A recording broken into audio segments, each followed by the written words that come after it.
Okay, just a little short video about replacing the heaters on the old Allen Bradley manual starters. This is one of those classic Allen Bradley 609 manual starters that was on tons of Delta equipment and other brands, Unisaws especially.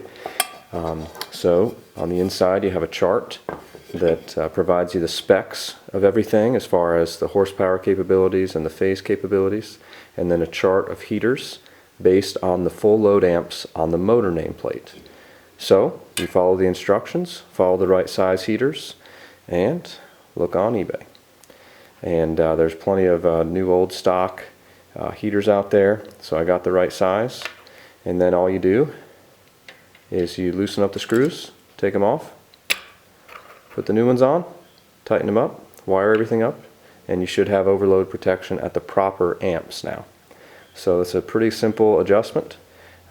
These old manual starters are pretty robust, and so they're fun to reuse, and they've got that cool vintage look. So hope this helps.